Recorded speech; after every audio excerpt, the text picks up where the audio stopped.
Students, आज आपण मराठी या विषयाचा अभ्यास करणार आहोत।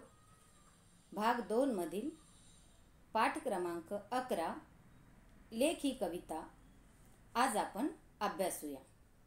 या कवितेच्या कवयित्री अस्मिता जोगदंड चांदणे।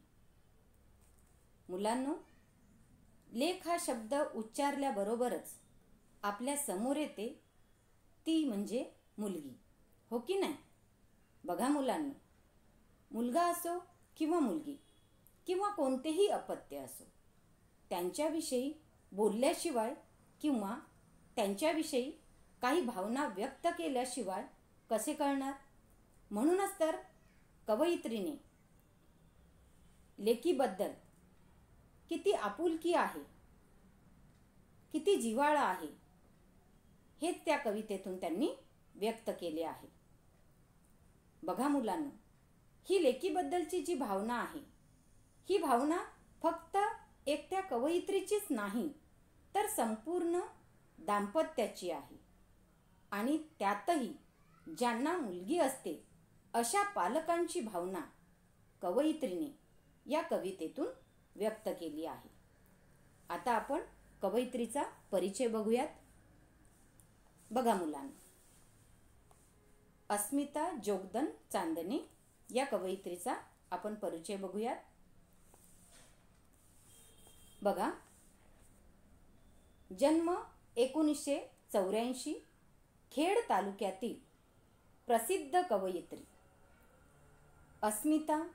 स्वाक्षरी, वेदनांचे भार, वलय, भूमी, माय मातीचं लिंपण, काट्यातून उडती पंख हे त्यांचे कविता संग्रह अतिशय प्रसिद्ध आहेत।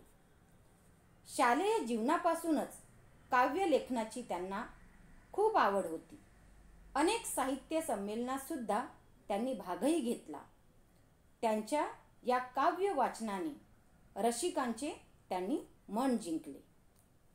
मुलांनो, त्यांचे हे काव्यसंग्रह जे आहे, त्यांच्या या काव्यसंग्रहाच्या नावावरूनच आपल्या लक्षात येतं की खूप अर्थपूर्ण असे काव्यसंग्रह त्यांनी लिहिलेले आहेत। आता आपण कवितेची मध्यवर्ती कल्पना बघूयात। बघा, लेक घरात वावरते तेव्हा सगळे घर हसरे, प्रसन्न व बोलके होते। तिच्या हसण्याने, तिच्या रुसण्याने घराला घरपण राहते। लेकीच्या निरागसपणाचे सुंदर वर्णन प्रस्तुत कवितेत कवयित्रीने केले आहे। समजली मुलांनो तुम्हाला मध्यवर्ती कल्पना? आता मी तुम्हाला लेख ही कविता तालासुरात थोडी बोलून दाखवते। तुम्ही सुद्धा अशीच कविता ही घरी बोलण्याचा प्रयत्न करा। बघा, लेक तांबड कुंदन, लेक हिरव गोंदण, लेक झाडाची पालवी, लेक हाडाच चंदन, लेक असता मानाची, सारी काळजी मिटते, लेक असता घराची, रोज समयी पेटते, लेक नसता घरात, आस लागते उरास, वेळ जागीच थांबते आणि मनही उदास, अशी चिमणी बोलकी साऱ्या घरात हसते, थोडे रागावले तर मग रुसून बसते, सारे जग ही रुसले तरी पर्वा करू नये, पण आपली पाकळी कधी कधी रुसू नये, फक्त लेकीला कळते अरे निसर्गाची भाषा, काळ्या रात्रीला लागते कशी सकाळची आशा, लेक तांबड कुंदन, लेक हिरव गोंदण, लेक झाडाची पालवी, लेक हाडाचं चंदन. मुलांनो, आवडली तुम्हाला कविता? तुम्ही सुद्धा ही कविता घरी अशीच बोलण्याचा प्रयत्न करा. आता आपण कवितेच्या एक एक कडव्याचं स्पष्टीकरण बघूया. बघा मुलांनो, पहिलं कडवं काय दिलेलं आहे? लेक तांबड कुंदन, लेक हिरव गोंदन, लेक झाडाची पालवी, लेक हाडाचं चंदन. बघा किती सुंदर उपमा दिलेली आहे लेकीला. पहिल्याच ओळीमध्ये कवयित्रीने लेकीला तांबडं कुंदन म्हटलेलं आहे. तांबडं म्हणजे लाल रंगाचं, आणि कुंदन म्हणजे काय? तर कुंदन म्हणजे रत्न किंवा किमती खडा. इथे तुम्हाला शब्द दिलेले आहेत. जसे आता हे रत्न किंवा किमती खडा, जसा आपण आपल्या हाताच्या बोटामध्ये वेगवेगळ्या खड्यांच्या अंगठ्या घालतो, मग त्या खड्यांच्या अंगठ्यामध्ये जो खडा असतो त्या खड्यांना काही नावही दिलेली असतात, जसं पुष्कराज, नीलरत्न, हिरा. तशाच प्रकारे हे कुंदन म्हणजेच एक रत्न आहे, मौल्यवान आहे, आणि अशीच मौल्यवान माझी मुलगी आहे. जणू काय ते तांबडे लाल रत्नच आहे, असे कवयित्री येथे म्हणते. किती सुंदर उपमा दिलेली आहे बघा मुलांना. लाल रंगाच्या खड्यांची, किमती खड्यांची, मौल्यवान खड्याची त्या लेकीला म्हणजेच त्या मुलीला कवयित्रीने उपमा दिलेली आहे. काय म्हणतात त्या? की माझी लेक म्हणजे एक तांबडे लाल रत्नच आहे, असं कवयित्री म्हणते. त्याच्याच बरोबर कवयित्री काय म्हणते? लेक हिरव गोंदण, म्हणजेच माझी लेक म्हणजे लखलखणारे हिरवे गोंदण आहे. बघा मुलांनो, किती सुंदर उपमा आहे. गोंदण म्हणजे काय? तर हे हिरवे गोंदण काय आहे तुम्हाला माहिती असेल. घरात आई तुम्हाला सांगत असेल की पूर्वीच्या काळी बायका आपल्या कपाळाच्या मधोमध गोंदण करून घ्यायच्या, आणि त्या गोंदलेल्या जागेवर त्या कुंकू लावायच्या. म्हणजे ती गोंदलेली जी जागा आहे, ती गोंदलेली जागा कधीही मिटत नाही, ती कायमची तशीच ती खून राहते. असे हे गोंदण. म्हणून गोंदण म्हणजे काय? तर थोडक्यात अंगावर कायमची लागलेली खून. इथे मी शब्द दिलेला आहे. काय सांगितलं? गोंदण म्हणजे अंगावर कायमची गोंदलेली खून, ज्याला आपण काय म्हणतो इंग्लिशमध्ये? Permanent tattoo. म्हणजे अशा प्रकारे ही कायमची न निघालेली खून आहे, तो परमनंट एक टॅटू आहे. हे गोंदण कुठेही हातावर किंवा कोणत्याही जागी कोरता येतं. मग त्याला काही दिवसानंतर त्या गोंदलेल्या जागेला एक हिरवा रंग प्राप्त होतो. तशाच प्रकारे ही लेक आहे, जिचे महत्त्व कधीही कमी होत नाही. म्हणून कवयित्री काय म्हणते? की माझी लेक म्हणजे तांबडं कुंदन आहे, माझी लेक म्हणजे हिरवं गोंदण आहे, की ते एक मौल्यवान रत्न आहे, ते एक कायमची लागलेली खून आहे, कधीही न मिटणारी खून आहे. कळलं मुलांनो? दुसरी ओळ बघा. लेक झाडाची पालवी, लेक हाडाचं चंदन. काय म्हणतात कवयित्री? की लेक हाडाचं चंदन. बघा मुलांनो, जेव्हा उन्हाळ्यामध्ये पान गळती होते, पाने गळायला लागतात, आणि नंतर पाऊस पडल्यावर मात्र त्या झाडावरची मरगळ आणि धूळ निघून जाते. हे तुम्हालाही चांगल्या प्रकारे माहिती आहे की उन्हाळ्यामध्ये खूप कोरडे होतात झाडं, पण पाऊस पडल्याच्या नंतर मात्र त्या पानावर लागलेली उन्हाळ्यातली जी धूळ आहे, जी मरगळ आहे, ते निघून जाते, आणि त्या झाडावर छोटी छोटी हिरवीगार पानं आपल्याला दिसू लागतात. त्यामुळे ते झाड कसं दिसतं? खूप सुंदर दिसतं. कोवडी कोवडी त्याला लागलेली पानं बघून ते झाड अतिशय सुंदर दिसतं. तशाच प्रकारे ही लेक म्हणजे नाजूक, अगदी त्या पालवीसारखीच आहे. झाडाची पानं जशी कोवडी असतात तशाच प्रकारे कवयित्री म्हणते की माझी लेक म्हणजे अगदी त्या झाडाच्या पालासारखी, त्या झाडाच्या पानासारखी अगदी तशीच नाजूक आहे. बघा, लेक म्हणजे हाडाचं चंदन असं सुद्धा कवयित्री म्हणते. चंदन म्हणजे काय मुलांनो, तर सुवासिक खोड आहे. तुम्हाला माहीतच असणार की आपण सुद्धा चंदन उगाळून त्याचा जो गंध आहे किंवा त्याचा जो लेप आहे तो काय करतो, आपण देवाला लावतो. चंदनाचं जे लाकूड असतं ते खूप सुवासिक असतं. इतकं सुवासिक असतं की त्याच्या आजूबाजूला, त्या चंदनाच्या झाडाच्या आजूबाजूला असणारे झाड देखील सुद्धा त्या चंदनाच्या सुगंधामुळे अगदी सुवासिक होऊन जातात, अगदी सुगंधित होऊन जातात. इतका सुगंध त्या चंदनाचा सगळीकडे दरवळत राहतो. तशाच प्रकारे कवयित्री म्हणतात माझी लेक सुद्धा तशीच आहे, जी फक्त दुसऱ्यांना आनंदच देत असते. आयुष्यभर फक्त ती इतरांसाठीच झिजत असते. अगदी तशीच जसं चंदनाचं झाड आहे, सतत दुसऱ्यांना सुगंध देत असतो, तशाच प्रकारे माझी लेक त्या चंदनासारखीच आहे. ती स्वतः हसते आणि इतरांना हसवते. ती स्वतः चंदनासारखीच झिजते आणि इतरांचे आयुष्य सुगंधित करून टाकते. म्हणून बघा मुलांनो, लेक हाडाचं चंदन असं कवयित्री म्हणते. लेकीला कवयित्रीने कोणत्या कोणत्या उपमा दिल्यात या 2 ओळीमध्येच. बघा, लेक काय आहे, लेकीला तांबड्या कुंदणाची, तिला हिरव्या गोंदणाची, झाडाच्या पालवीची आणि हाडाच्या चंदनाची उपमा लेखिकेने कवयित्रीने या कडव्यामध्ये दिलेली आहे.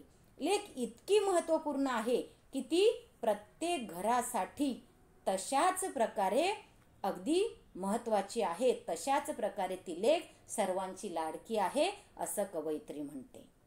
मुलांनो, पहिलं कडवं समजलं तुम्हाला? आता आपण दुसऱ्या कडव्याला सुरुवात करूया. बघा,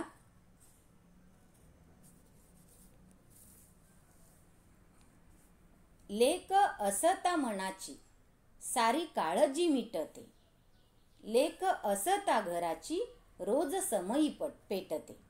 किती सुंदर वर्णन केलेलं आहे बघा या लेकीचं. काय म्हणते कवयित्री की लेक आपल्या मनामध्ये असते, लेक असता मनाची सारी काळजी मिटते. लेक आपल्या मनामध्ये असते, लेक आपल्या घरामध्ये असते. माझी लेक सतत माझ्या मनामध्ये असते, तेव्हाच माझी संपूर्ण चिंता मिटते, काळजी मिटते.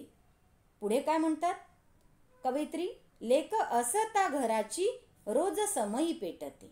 बघा मुलांना, लेक म्हणजे काय, तर त्या घरातील समयी आहे. समयीची उपमा दिलेली आहे तिला की लेक म्हणजे माझ्या घरातली ती समयी आहे असं कवयित्री म्हणतात. जसं आपण समयी रोज पेटवतो, देवापुढे आपण रोज दिवा लावतो, तेव्हा संपूर्ण घर आपलं कसं होतं, प्रकाशमान होऊन जातं. जिथे नेहमीच घरामध्ये समयी लावली जाते, जिथे नेहमीच घरामध्ये दिवा लावला जातो, ते घर नेहमीच तेजोमय होतं. तशीच ज्या घरामध्ये मुलगी असते त्या घरात कधीच अंधार पडत नाही किंवा कधीच अंधार पसरणार सुद्धा नाही, कारण त्या घराला उजळून टाकणारी त्या घरातली लेक असते. म्हणून कवयित्री काय म्हणतात मुलांनो, लेक असता घराची रोज समयी पेटते. बघा काय सांगितलंय कवयित्रीने दुसऱ्या कडव्यात, लेक असता मनाची सारी काळजी मिटते, लेक असता घराची रोज समयी पेटते. इथे एक वाक्प्रचार दिलेला आहे, काळजी मिटणे म्हणजे चिंता दूर करणे. बघा मुलांनी किती सुंदर वर्णन केलेलं आहे की माझी लेक घरात असते तेव्हा माझी सगळी काळजी मिटते आणि समयीप्रमाणेच माझी लेक सुद्धा घरामध्ये असली की आमच्या घरामध्ये घर अगदी तेजोमय होऊन जातं. समजलं मुलांना इथपर्यंत? आता आपण पुढच्या कडव्याला सुरुवात करूया. मुलांनो, आता आपण तिसऱ्या कडव्याला सुरुवात करूया.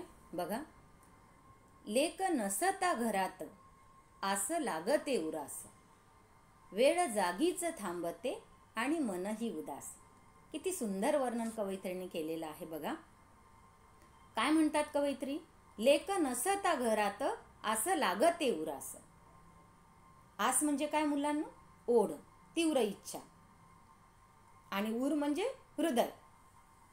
उदास म्हणजे नाराजी. बघा, जेव्हा ही लेक घरात नसते तेव्हा आईला करमत नाही, पण जेव्हा ती घरात असते तेव्हा त्या घराला घरपण येतं. बघा, कधी कधी काय होतं, लेक शाळेत गेलेली असते किंवा कधी सहलीच्या निमित्ताने ती बाहेर गेलेली असते. अशा वेळी कवयित्री काय म्हणते की माझ्या मनाला तिची खूप ओढ लागलेली असते, खूप तिची आस लागलेली असते. ओढ म्हणजेच काय मुलांना? तीव्र इच्छा. आताच तुम्हाला सांगितलं. आणि उर म्हणजे हृदय. इतकी ओढ त्या मुलीची लागलेली असते की वेळ सुद्धा जाता जात नाही. अगदी जागच्या जागेवरच ती वेळ थांबल्यासारखी वाटते. आणि मन सुद्धा नंतर उदास होऊन जातं, नाराज होऊन जातं की का बरं अजून आली नाही, कुठे अडकली असेल, काय झालं असेल. कितीतरी वेगवेगळ्या प्रकारच्या चिंता त्या आईला लागलेल्या असतात. कारण आई अतिशय मुलीवर प्रेम करत असते आणि मुलगी सुद्धा आईवर खूप प्रेम करत असते. आणि म्हणून ती जेव्हा घरात नसते त्यावेळेला घर खायला उठतं. अगदी उदास वाटतं आईला. वेळ सुद्धा जाता जात नाही. पुढे बघा, वेळ जागीच थांबते आणि मनही उदास. काय म्हणतात कवयित्री? की लेक नसता घरात असं लागते उरास. वेळ जागीच थांबते आणि मनही उदास. अशा या लेकीबद्दलच्या प्रांजळ भावना कवयित्रीने या ठिकाणी व्यक्त केलेल्या आहेत. काय सांगितलं की ती जेव्हा घरात असते त्यावेळेला घर अगदी भरल्यासारखं वाटतं, पण तीच लेक जेव्हा काही कारणास्तव जेव्हा बाहेर गेलेली असते त्यावेळेला मात्र तिची ओढ कवयित्रीला लागलेली असते. आणि म्हणून कवयित्री म्हणतात की वेळ अगदी जाता जात नाही आणि मन सुद्धा कसं उदास होतं. अशा या लेकीबद्दलच्या प्रांजळ भावना या कवयित्रीने या ठिकाणी व्यक्त केलेल्या आहेत. मुलांनो, इथपर्यंत समजली तुम्हाला कविता? आता या पुढील राहिलेला जो भाग आहे कवितेचा हा आपण नंतरच्या व्हिडिओमध्ये बघणार आहोत. तुम्ही सुद्धा ही कविता अशाच प्रकारे तालासुरात बोलून बघा. कवितेचं चांगल्या प्रकारे वाचन करा, म्हणजे तुम्हाला प्रत्येक कडवं अगदी चांगल्या प्रकारे समजेल. आता मी तुम्हाला एक स्वाध्याय देते, तो स्वाध्याय तुम्ही लिहून घ्या. तुमची लाडकी ताई घरात नसली तर तुम्हाला काय वाटते? मुलांनो, या प्रश्नाचं उत्तर तुम्हाला तुमच्या मनाचं लिहायचं आहे आणि हे उत्तर तुम्ही तुमच्या वहीमध्ये, नोटबुकमध्ये लिहून घ्या. धन्यवाद. Good morning my dear students. आज आपण मराठी या विषयाचा अभ्यास करणार आहोत. पाठ क्रमांक 11 लेख ही कविता आपण मागील व्हिडिओमध्ये थोडी अभ्यासली होती. आज आपण या कवितेचा उर्वरित भाग अभ्यासणार आहोत. बघा मुलांनो, लेख या कवितेच्या कवयित्री आहेत अस्मिता जोगदन चांदणे. आपण आता पुन्हा एकदा कवितेची मध्यवर्ती कल्पना बघूया, म्हणजे तुम्हाला कविता पुन्हा एकदा चांगल्या प्रकारे समजेल. लेक घरात वावरते तेव्हा सगळे घर हसरे, प्रसन्न व बोलके होते. तिच्या हसण्याने, रुसण्याने घराला घरपण राहते. लेकीच्या निरागसपणाचे सुंदर वर्णन प्रस्तुत कवितेमध्ये कवयित्रीने केले आहे. मुलांनो, आपण मागील जो भाग अभ्यासला होता, मागील काही कडवे आपण बघितले होते की ज्याच्यामध्ये कवयित्रीने लेकीला तांबड्या कुंदणाची, हिरव्या गोंदणाची, झाडाच्या पालवीची आणि हाडाच्या चंदनाची उपमा दिलेली आहे. त्याचबरोबर लेक जेव्हा घरात असते त्यावेळेला घराला घरपण राहतं, पण तीच लेक जेव्हा घराच्या बाहेर जाते त्यावेळेला मात्र लेकीला, कवयित्रीला तिची काळजी वाटते, चिंता वाटते. कारण लेक ही घरातल्या समईसारखी आहे. समईची उपमा दिलेली आहे. जेव्हा आपण समई लावतो त्यावेळेला संपूर्ण घर तेजोमय होतं. तशाच प्रकारची लेक ही घराला प्रकाशमान करण्याचं काम करते, प्रकाशमान करते. अशी ही लेक जेव्हा बाहेर जाते त्यावेळेला मात्र कवयित्रीला चिंता लागून राहते. अगदी वेळ सुद्धा जाता जात नाही आणि त्यामुळे मन सुद्धा उदास होते. इथपर्यंत मागील आपण भागामध्ये माहिती बघितली होती. आता आपण पुढच्या चौथ्या कडव्याला सुरुवात करूया. बघा, अशी चिमणी बोलकी साऱ्या घरात हसते, थोडे रागावले तर मग रुसून बसते. बघा मुलांना, किती सुंदर मुलीबद्दलच्या भावना कवयित्रीने इथे व्यक्त केलेल्या आहेत. दिसते तुम्हाला स्लाइडमध्ये चिमणी बघा कशी नेहमीच चिवचिव चिवचिव करत असते. आणि तिच्या चिवचिवण्याने आपण सतत जेव्हा आपल्या घराच्या कोणत्या तरी बाजूला अंगणामध्ये एखादं झाड असेल, त्या झाडावर चिमणी बसलेली असेल आणि ती सतत चिवचिव करत असेल, तर आपण किती तिच्या चिवचिवण्याने आपल्यालाही छान वाटतं आणि आपण तिच्याकडे बघत असतो. तिचा आवाज आपल्याला छान वाटतो चिवचिव करत असते तेव्हा. तशाच प्रकारे ही घरातली मुलगी बघा स्लाइडमध्ये दिसते तुम्हाला कशी रुसून बसलेली आहे एका कोपऱ्यामध्ये, हो की नाही? काय सांगतात कवयित्री? बघा की ही जी कवितेतली लेक आहे, या कवितेतल्या लेकीला कवीने चिमणीची उपमा दिलेली आहे.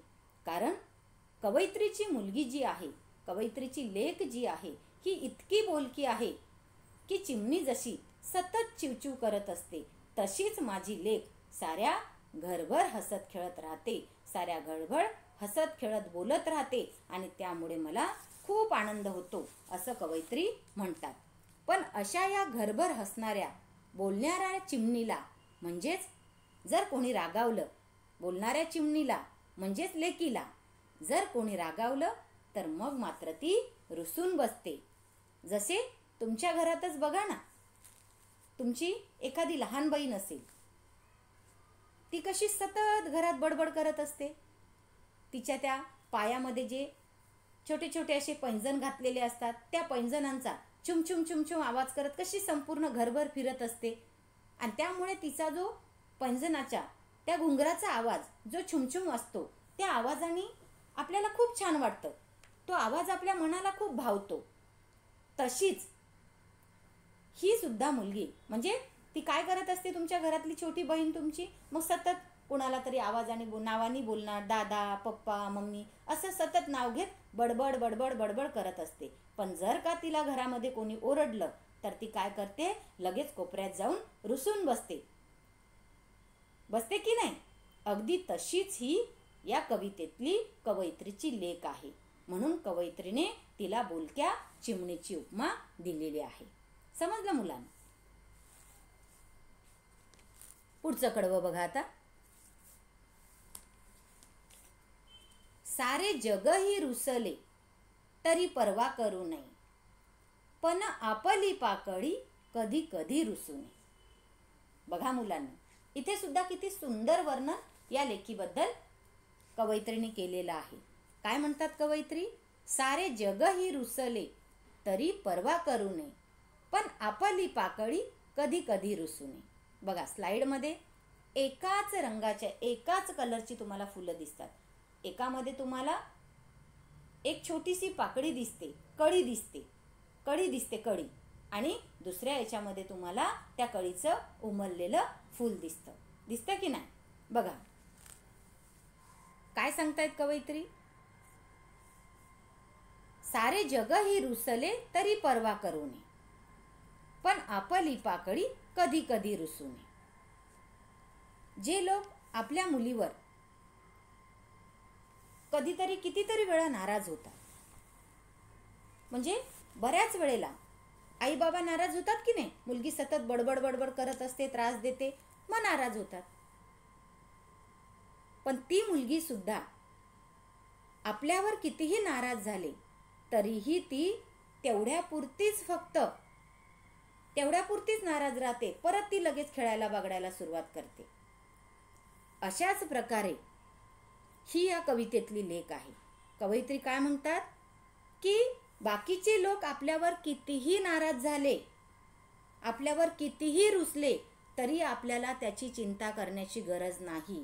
म्हणजे बाकीचे लोक, बाहेरचे लोक आपल्यावर कितीही नाराज झाले तरी आपल्याला काळजी करण्याचं कारण नाही, चिंता करण्याचं कारण नाही, पर्वा करण्याचं कारण नाही. इथे एक वाक्प्रचार दिलेला आहे, पर्वा न करणे म्हणजे चिंता न करणे किंवा काळजी न करणे. म्हणून कवयित्री काय म्हणतात की बाकीचे लोक आपल्यावर कितीही रुसले तरी आपल्याला काळजी करण्याचं कारण नाही, पण मात्र माझी लेक जेव्हा माझ्यावर रुसते, माझी पाकळी माझ्यावर कधी कधीही रुसू नये. कितीही लोक माझ्यावर नाराज झाले तरी चालेल, पण माझी पाकळी मात्र माझ्यावर कधीही रुसू नये. बघा मुलांनो, कवयित्रीने आपल्या लेकीला कशाची उपमा दिली? पाकळीची उपमा दिलेली आहे. म्हणून मी हे फूल तुम्हाला याच्यासाठी दिलंय की त्या फूल होण्याच्या आधी जेव्हा ती छोटीशी कळी असते तेव्हा ती कळी काय करतो आपण? तिला रोज पाणी घालतो, रोज तिला खतपाणी टाकतो, तिची निगा राखतो, जेणेकरून त्या कळीचं रूपांतर आपल्याला त्या फुलामध्ये बघायचं असतं. बघा, कळी असते तेव्हा ती किती नाजूक असते, आपण तिला किती जपतो, अगदी थोडंही काही होऊ देत नाही, रोज तिला पाणी टाकतो, कुंपण व्यवस्थित घालतो आणि मग आपल्याला ते शेवटी कसं फूल तयार झालेलं दिसतं. बघा स्लाइडमध्ये किती टवटवीत ते फूल आपल्याला दिसतं. अशाच प्रकारे घरातली लेक असते. म्हणून कवयित्री काय म्हणतात की सारे जगही रुसले, माझ्यावर कितीही लोक रुसले तरी मला त्याची पर्वा नाही, फक्त माझी लेक माझ्यावर रुसू नये. इतकं त्या लेकीवर कवयित्री प्रेम करत असते, खूप प्रेम करत असते. आणि म्हणून ती काय म्हणते की पण आपली पाकळी कधी कधी रुसू नये. इतकं ती त्या लेकीवर प्रेम करत असते, कारण ती लेक या कळीसारखीच आहे. इतकी सतत छोटी असते तेव्हा ती बडबड बडबड करत असते आणि कधी एकदा लहानाची मोठी होते आणि नंतर मात्र ती घर सोडून आपल्या लग्नानंतर सासरी जाते. त्यावेळेला मात्र प्रत्येक आईवडिलांच्या डोळ्यामधून पाणी येतं.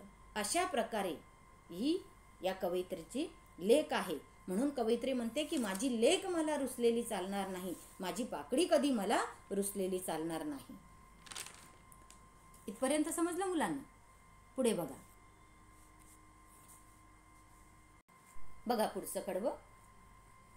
फक्त लेकीला कळते अरे निसर्गाची भाषा, काळ्या रात्रीला लागते कशी सकाळची आशा. बघा खूप सुंदर वर्णन केलेलं आहे कवयित्रीने लेकीचं. काय म्हणतात कवयित्री? काळ्या रात्रीला लागते कशी सकाळची आशा. खरंच मुली ह्या किती हळव्या असतात. हळव्या तर असतातच, परंतु त्या भावनिकही खूप असतात. त्यांना भावनाही खूप छान प्रकारे ओळखता येतात. परंतु मुलं थोडीशी, जेवढ्या मुली हळव्या असतात तेवढी मुलं हळवी नसतात. त्यांनाही पाहिजे तेवढी त्या लेकीतली मनातली भाषा कळत नाही, परंतु लेकीला मात्र ती भावना लगेच कळते, आईच्या मनातली. आईच्या चेहऱ्यावरून त्यांना कळतं की आईचा मूड कसा आहे, आईला ठीक वाटतं किंवा नाही. अशा प्रकारे ती भावना त्या लेकीच्या, त्या आईच्या चेहऱ्यावरून त्या मुलीला लगेच कळतं. बघा मी चित्रामध्ये याच्यासाठी मुलगी थोडी मोठी झाली की ती आईच्या किती जवळीक होऊन जाते. प्रत्येक गोष्ट आई तिला सांगते, ती सुद्धा आईला सांगते आणि त्यामुळे त्या सुखदुःखाच्या भावना त्या मुलीला लवकर कळतात. म्हणून कवयित्री काय म्हणते? फक्त लेकीला कळते अरे निसर्गाची भाषा, काळ्या रात्रीला लागते कशी सकाळची आशा.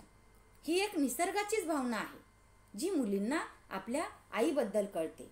बघा मुलं सुद्धा आपल्या आईवडिलांवर खूप प्रेम करत असतात, परंतु मुलीचं प्रेम जे आहे हे मुलीचं प्रेम वेगळंच असतं. ती मनाच्या भावना समजून घेते, ती मनाच्या व्यथा समजून घेते मुलगी, लेक. म्हणून लेकीला काय सांगितलंय की म्हणून लेकीला कळते अरे निसर्गाची भाषा, असं कवयित्री या ठिकाणी म्हणते. निसर्गाची भाषा तिला कळते, म्हणजेच आईच्या मनातली भाषा सुद्धा तिला खूप चांगल्या प्रकारे कळते. जर कवयित्री कोणत्या तरी कारणावरून घरातल्यांवर नाराज झाली असेल तर बाकीचे कुणीही तिला येऊन विचारणार नाही, परंतु आई का नाराज आहे, आईच्या चेहऱ्यावर का बरं उदासपणा आहे, आई उदास का आहे हे फक्त आणि फक्त त्या लेकीलाच कळतं. म्हणून कवयित्री म्हणते की लेकीला कळते अरे निसर्गाची भाषा आणि काळ्या रात्रीला लागते कशी सकाळची आशा. म्हणजेच आपल्या जीवनात खूप काही सुख दुःख म्हणजे दुःख येतात, सुखही येते. पण दुःख असेल, आपल्याला थोडा त्रास होत असेल, आपल्या जीवनात काही कारणास्तव अंधार आलेला असेल, काही संकट आलेले असतील, तर त्या संकटातून बाजूला करण्याचं काम फक्त आणि फक्त ही लेकच करत असते. काय दिलेलं आहे? काळ्या रात्रीला कळते कशी सकाळची आशा. म्हणजे जशी रात्र आहे, रात्रीनंतर दिवस येतो, दिवसानंतर परत रात्र, हे जे निसर्गाचं चक्र आहे मुलांनो, हे चालूच असते. तशा प्रकारे आपल्या जीवनामध्ये अनेक सुख दुःख येत असतात. सुखामागून दुःख येते, दुःखामागून परत सुख येते. पण हे येत असताना ह्या सगळ्या गोष्टी मात्र त्या लेकीलाच कळतात. लेक नेहमीच घरात असते आणि ती घरात असते की आईला अजिबात कुठल्याही प्रकारची काळजी वाटत नाही. कारण लेक घरात असली की आईचा चेहरा उदास जरी दिसला तरी लेक लगेच बोलते की काय झालं आई, तुला काय त्रास होतो, काय होतंय तुझ्या बरोबर.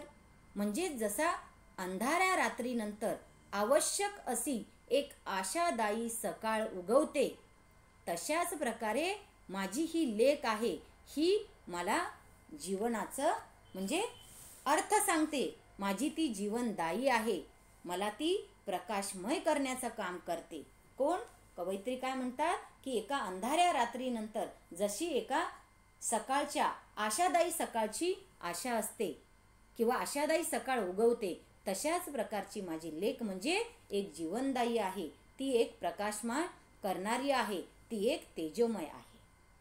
कितीतरी प्रकारच्या वेगवेगळ्या प्रकारच्या कवयित्रीने या कवितेमध्ये लेकीला उपमा दिलेल्या आहे. तांबड्या रंगाची, कुंदणाची, हिरव्या गोंधणाची, झाडाच्या पालवीची, हाडाच्या चंदनाची, त्याचबरोबर समईची उपमा दिलेली आहे, चिमण्या बोलकीची उपमा दिलेली आहे. त्याचबरोबर कवयित्री काय म्हणते की फक्त लेकीलाच निसर्गाची भाषा कळते, लेकीलाच माझ्या सुख दुःखाच्या भावना कळतात. ज्या पद्धतीने एक रात्र होते, त्यानंतर आपल्याला सकाळी किंवा सकाळ होण्याची आस लागलेली असते, तशाच प्रकारे माझी लेक म्हणजे माझं घर तेजोमय करणारी ती एक समईच आहे. मुलांनो, समजली तुम्हाला ही कविता? तुम्ही या कवितेचे संपूर्ण वाचन करा आणि कविता तालासुरात म्हणण्याचा सुद्धा प्रयत्न करा. इथेच आता ही आपली कविता शिकवून पूर्ण झालेली आहे. आता मी तुम्हाला एक स्वाध्याय देते, तो स्वाध्याय तुम्ही लिहून घ्या. लेक घरात नसताना कवयित्रीची अवस्था कशी होते, याचं उत्तर तुम्हाला नोटबुकमध्ये लिहायचं आहे. धन्यवाद.